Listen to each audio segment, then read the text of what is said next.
Hi, folks. Today I'm talking about the BEZGAR remote control dinosaur toy, more like a dragon. This one's for kids. It's a quadrocopter, push me, pull me type of design. It does hold its altitude very well, and you can see it flies outside. We had a pretty good wind, but it does have headless mode. It even has a roar, which I found amusing.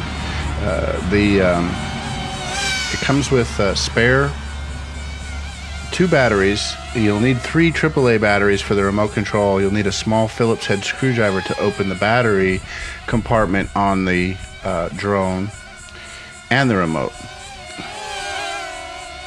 Just keep in mind this is a toy and it's supposed to be fun, and it is. It flies well, it's fun, and a great way to learn to fly a drone. I like it. I think you will too. Thank you for watching.